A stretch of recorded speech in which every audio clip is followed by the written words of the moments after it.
PS4 news కి స్వాగతం. ముందుగా ముఖ్యాంశాలు. పీఎం కిసాన్ 20వ విడత నగదు విడుదల చేసిన ప్రధాని మోదీ. శ్రీవారిని దర్శించుకున్న కేంద్ర మంత్రి నితిన్ గడ్కరీ.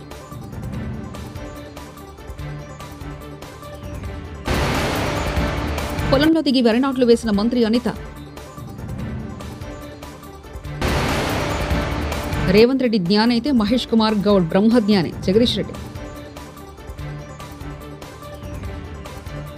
ప్రధానమంత్రి నరేంద్ర మోదీ వారణాసి నుంచి పీఎం కిసాన్ సమ్మాన్ నిధి వచ్చిన 20వ విడత మొత్తాన్ని విడుదల చేశారు.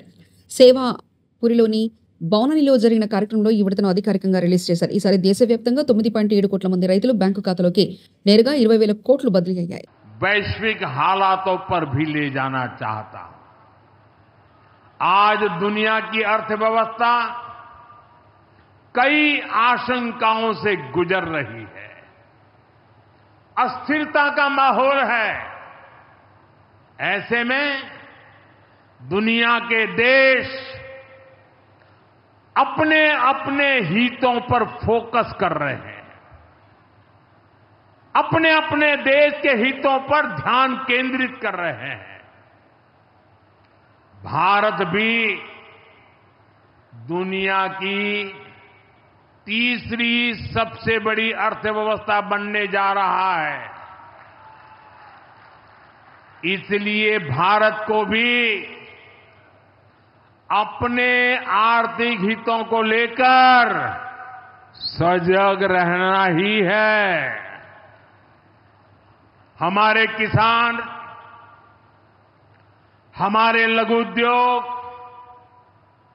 हमारे नौजवानों के रोजगार, इनका हित हमारे लिए सर्वोपरि है. सरकार इस दिशा में हर प्रयास कर रही है, लेकिन देश के नागरिक के रूप में भी हमारे कुछ दायित्व है. और ये बात सिर्फ मोदी नहीं, हिंदुस्तान के हर व्यक्ति ने दिन में हर पल बोलते रहना चाहिए, दूसरे को कहते रहना चाहिए. जो देश का भला चाहते हैं, जो देश को तीसरे नंबर की इकोनॉमी बनाना चाहते हैं, ऐसा कोई भी राजनीतिक दल हो, कोई भी राजनेता हो, उसने अपने संकोच को छोड़ करके देश हित में हर पल, हर बार, हर जगह देशवासियों के अंदर एक भाव जगाना होगा. और वो है हम स्वदेशी का संकल्प लें. अब हम कौन सी चीजों को खरीदेंगे, कौन से तराजू से तोलेंगे? मेरे भाइयों बहनों, मेरे देशवासियों, अब हम कुछ भी खरीदें तो एक ही तराजू होना चाहिए. हम उन चीजों को खरीदेंगे जिसे बनाने में किसी न किसी भारतीय का पसीना बहा है. और जो चीज భారత్ के लोगों द्वारा बनी है. తిరుమల శ్రీవారిని కేంద్ర మంత్రి నితిన్ గడ్కరీ దర్శించుకున్నారు. శుక్రవారం రాత్రి తిరుమలకు చేరుకున్న ఆయన గాయత్రి నిలయంలో బస చేశారు. శనివారం ఉదయం వీఐపీ ప్రారంభ విరామ దర్శన సమయంలో కుటుంబ సభ్యులతో కలిసి ఆయన స్వామివారి సేవలో పాల్గొన్నారు. తిరుమల తిరుపతి దేవస్థాన అదనపు ఈవో వెంకయ్య చౌదరి గడ్కరీకి స్వాగతం పలికి దర్శన ఏర్పాట్లు చేశారు. అనంతరం ఆలయంలోకి వెళ్లిన నితిన్ గడ్కరీ దంపతులు స్వామివారిని దర్శించుకుని మొక్కులు చెల్లించుకున్నారు. దర్శనానంతరం రంగనాయకుల మండపంలో వారికి పండితులు ఆశీర్వచనం చేయగా అదనపు ఈవో వెంకయ్య చౌదరి స్వామివారి తీర్థప్రసాదాలు అందజేశారు.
ఏపీ హోంమంత్రి వంగలపూడి అనిత పొలంలోకి దిగి వరనాట్లు వేశారు. విజయనగరం జిల్లాలో శనివారం ఆమె పర్యటించారు. గణపతి నగరం మార్కెట్ యార్డ్లో నిర్వహించిన అన్నదాత సుఖీభవ, పీఎం కిసాన్ పంపిణీ కార్యక్రమాలకు అనిత హాజరయ్యారు. మార్గమధ్యంలో పురిటిపెంట, మధుపాడ సరిహద్దుల్లో పొలంలోకి దిగి వరి నాట్లు వేశారు. రైతులు, వ్యవసాయ కూలీలతో మాట్లాడి వారి కష్టసుఖాలు తెలుసుకున్నారు. రైతు సంక్షేమానికి కూటమి ప్రభుత్వం కట్టుబడి ఉందని ఆమె తెలిపారు.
మహిళా సాధికారత ఆధారంగా తెరకెక్కిన భగవంత్ కేసరి చిత్రానికి జాతీయ అవార్డు రావడం సంతోషంగా ఉందని సినీ నటుడు నందమూరి బాలకృష్ణ చెప్పారు. తాను నటించిన సినిమాలో సమాజానికి ఉపయోగపడే మంచి సందేశాలున్నాయని స్పష్టం చేశారు. అంతకుముందు అమరావతిలో ఈ నెల 13న బసవతారకం క్యాన్సర్ ఆసుపత్రి చేయనున్న భూమి పూజ ఏర్పాట్లను ఆయన తన సన్నిహితులు గాంధీ, సిద్ధాంతి, నాగమల్లేశ్వరరావుతో కలిసి పరిశీలించారు. ఈ సందర్భంగా బాలయ్య మీడియాతో మాట్లాడారు. మొత్తం 21 ఎకరాల్లో క్యాన్సర్ ఆసుపత్రిని నిర్మిస్తున్నట్లు చెప్పారు. 3 దశల్లో ఆసుపత్రి నిర్మాణం ఉంటుందన్నారు. అదేవిధంగా హిందూపురంలో పెద్ద ఎత్తున అభివృద్ధి కార్యక్రమాల త్వరలో శ్రీకారం చుట్టనున్నట్లు చెప్పారు. భారీ ఎత్తున పరిశ్రమలు, అంతర్రాష్ట్ర రహదారుల నిర్మాణాలు చేపడుతున్నామన్నారు. కొన్ని అడ్డంకులు, లేకపోతే పిల్లలే తల్లిదండ్రులు చెప్పడానికి ఒక భయం, అటువంటి తరుణంలో సినిమా రావడం కనువిప్పు కలిగించింది అందరికి. పిల్లలకు గాని, తల్లిదండ్రులకు గాని వాళ్ళ బాధ్యత, వాళ్ళే తీసుకెళ్లి సినిమా పిల్లలు చూపించి ఎంతో ఒక చైతన్యం తీసుకురావడం జరిగింది. చూస్తున్నాం సమాజంలో ఎన్నో జరుగుతున్నాయి. ఎంతో మంది ఇప్పుడు క్యాన్సర్ ఉంది, మా క్యాన్సర్ హాస్పిటల్ ఉంది. చాలా మంది కూడా ఇప్పుడు బ్రెస్ట్ క్యాన్సర్, ఇవన్నీ ఏంటంటే కొంచెం ఖర్చుతో అలాగే సిగ్గుతో వీటన్నిటితో కూడుకున్నాం. ఎందుకంటే సెల్ఫ్ ఎగ్జామినేషన్ ఇవన్నీ మేము క్యాంప్స్ నిర్వహిస్తుంటాం, సిఎంఈ క్యాంప్స్ పెడుతుంటాం. సో 2 మొబైల్ క్లినిక్స్ ఉన్నాయి మన దేశంలోనే. ఒకే ఒక క్యాన్సర్ హాస్పిటల్ ఏదైతే మొబైల్ క్లినిక్ లో మనకి మెమోగ్రఫీ ఉంది, బ్రెస్ట్ క్యాన్సర్ స్క్రీనింగ్, అలాగే ఎక్స్రే ఉంది, అల్ట్రాసౌండ్ ఉంది. ఇప్పుడు మూడోది కూడా ఇప్పుడు స్టార్ట్ చేయబోతున్నాం, 3వ మొబైల్ క్యాంప్ కూడా. అంటే జనంలో బాగా ఒక అవగాహన తీసుకురావడం కోసం, అవగాహనతో పాటు వాళ్ళు ఒక ధైర్యం ఉంది. మాకు ఒక బసవతారకం క్యాన్సర్ హాస్పిటల్ ఉంది. ఇప్పటికే మంచి బ్రాండ్. మనం ఇవాళ దేశంలోనే ఎన్నో అవార్డులు పొందాం మనం జాతీయ స్థాయిలో. కొన్ని విషయాల్లో మేము పాటిస్తున్న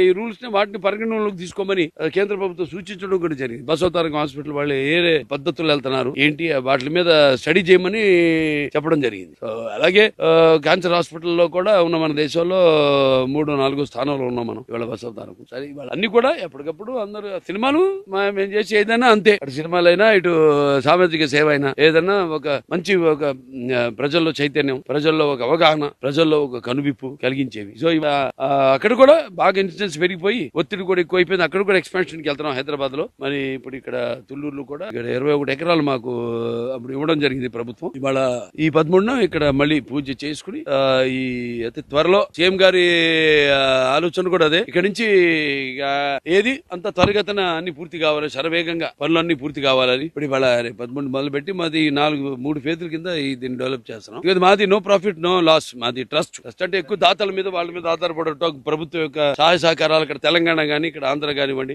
మా బ్యాంకర్స్ అయితేనేమి, లేకపోతే ప్రైవేట్ అండ్ వీళ్ళు సెక్టర్స్, పబ్లిక్ పారిశ్రామికవేత్తలు కానివ్వండి, వీళ్ళందరి సహాయ సహకారాలతో ఇంతవరకు ఆసుపత్రి హైదరాబాద్ లో ఈ స్థాయికి చేరగలిగాం. భారతదేశంలోనే ఒక one of the top cancer hospitals. సినిమాలు కూడా ఏదన్నా ఇప్పుడు మనం జనంతో టచ్ లో ఉంటానే ఉంటాం. సేవా కార్యక్రమంలో అలా సందేశం అన్ని కలగలుపు మొత్తం ఈ సినిమాని గుర్తించినందుకు తెలుగు మన రీజనల్ లాంగ్వేజ్ నుంచి సినిమాని అత్యుత్తమ చిత్రంగా దీన్ని ఎన్నుకున్నందుకు జ్యూరీ మెంబర్స్ కి అందరూ కూడా నా కృతజ్ఞతలు తెలియజేస్తాను. స్లాటర్ హౌస్ లో మా గురించి మాట్లాడేటప్పుడు సోయితో మాట్లాడాలి. మేము కాళేశ్వరం గురించి మాట్లాడుకుంటుంటే ఈ స్లాటర్ హౌస్ యాంకర్లు ఎక్కడన్నా దాక్కొని విన్నారా? మీరు ఎవరైనా జాక్కోండి, కానీ మా గురించి మాట్లాడేటప్పుడు ఒళ్ళు దగ్గర పెట్టుకుని మాట్లాడినట్టు జగదీష్ రెడ్డి వ్యాఖ్యానించారు. ఒక యాంకర్ చాలా రెచ్చిపోయి ఈయనతో 2 మంత్రులు కూర్చురట, దానికి ఏదో కమిషన్ రిపోర్ట్ మీద ఏదేదో మాట్లాడుతున్నారట. ఈయన పరకాయ ప్రవేశం చేసి దాంట్లో చాలా మాట్లాడుతున్నాడు. ఎవరు చెప్పిండి నాకు? లోపల మాట్లాడుతున్నది కేవలం ఢిల్లీకి పోతున్నా, నీ వాటా ఎంత ఇస్తావు, నీ వాటా ఎంత ఇస్తావు, కమిషన్లు మీరు ఇంత దొబ్బినరు, ఇంత వాటా ఇవ్వాలి, నేను ఒక్కనే ఎట్లా ఇవ్వాలి అని చెప్పి మాట్లాడుకున్నారు వీళ్ళు ముగ్గురు నిన్నగా. ఎవడు చెప్పిండి యాంకర్కి? మాట్లాడేటప్పుడు జాగ్రత్త మాట్లాడాలి. నువ్వు వానికి డబ్బా కొట్టుకో, మాకు అభ్యంతరం లేదు, కానీ మా గురించి మాట్లాడేటప్పుడు సోయితో నుండి మాట్లాడాలి. ఎవరి గురించి మాట్లాడుతున్నారు? ఒక మాజీ ముఖ్యమంత్రి గురించి, ఈ రాష్ట్రాన్ని తెచ్చిన ముఖ్యమంత్రి గురించి, మంత్రివర్గం గురించి మాట్లాడేటప్పుడు నీ ఇష్టం వచ్చినట్టుగా 100% నిన్న ముగ్గురు కోసం ముచ్చట పెట్టుకుంది.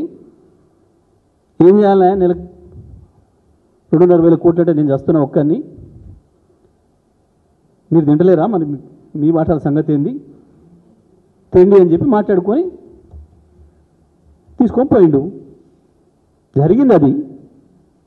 ఈయన లోపడంగా పోయి చూసి వచ్చినట్టు, కిటికీల నుంచో వెంటిలేటర్ నుంచో దీనికి విన్నట్టు, వింటే రాసుకున్నావు. కానీ బీఆర్ఎస్ గురించి, గత ప్రభుత్వం గురించి మాట్లాడేటప్పుడు, రాసేటప్పుడు జాగ్రత్తగా ఉండాలి. పీఎం కిసాన్ 20వ విడత నగదు విడుదల చేసిన ప్రధాని మోదీ శ్రీవారిని దర్శించుకున్న కేంద్ర మంత్రి నితిన్ గడ్కరీ.